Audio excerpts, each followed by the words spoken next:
যখন আজান হয় সব ফুটবলারদের ডেকে নামাজে পাঠান ক্রিস্টিয়ানো রোনালদো, এমনটাই বললেন আল নাসেরের দলের গোলরক্ষক।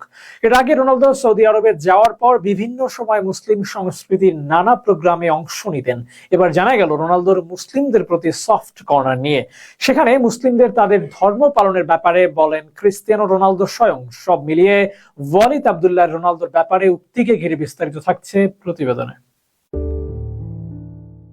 ইউরোপে জন্মসূত্রে একজন ক্রিশ্চিয়ানো রোনালদো। এর পাশাপাশি পর্তুগালে জন্ম নেওয়া রোনালদোর জীবনের অধিকাংশ সময় কেটেছে ইউরোপেই। কখনো নিজের দেশ পর্তুগাল, কখনো ইংল্যান্ড, কখনো স্পেন, আবার কখনো খেলেছেন ইতালিতে। সেই রোনালদোর এবার দেখা গেল মুসলিমদের উপর টান। এমনই জানিয়েছেন সৌদি আরবের গোলরক্ষক ওয়ালিদ আবদুল্লাহ। 38 বছর বয়সী গোলরক্ষক ওয়ালিদ আবদুল্লাহ এ মৌসুমে খেলছেন সৌদি আরবের দ্বিতীয় বিভাগের দল আল দারিয়ায়। তবে গত মৌসুমে আল নাসেরে ছিলেন এই গোলরক্ষক। এর আগে আল নাসেরে একটি দীর্ঘ সময় কাটিয়েছেন ওয়ালিদ আবদুল্লাহ। সেখানেই খেলেছেন পর্তুগিজ তারকা ক্রিস্টিয়ানো রোনালদোর সাথে।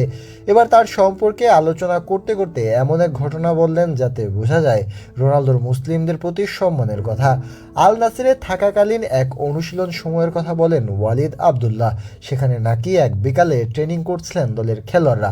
এমন সময় দূর থেকে শোনা যায় আজান। সৌদি আরবে এসে রোনালদো বুঝতে পারেন আজানের সময় মুসলিম খেলোয়াড়রা সালাহ আদায় করেন, যে কারণে ট্রেনিংয়ে থাকা মুসলিম ফুটবলারদের নামাজের জন্য উৎসাহিত করেন ক্রিস্টিয়ানো। সেখানে শুধু সৌদি আরবের নয়, অন্য দেশের মুসলিম ফুটবলারদেরও নামাজের জন্য আহ্বান করেন এই পর্তুগিজ তারকা। এমনকি বলেন সবাইকে নামাজে যেতে, তাদের নামাজের জন্য রোনালদো অপেক্ষা করবেন, এমনটাও জানান তিনি।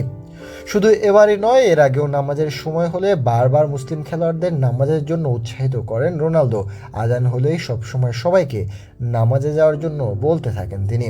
ওয়ালিদ আবদুল্লাহ এর এমন নিউজ প্রকাশ করেছে সৌদি এক পত্রিকা।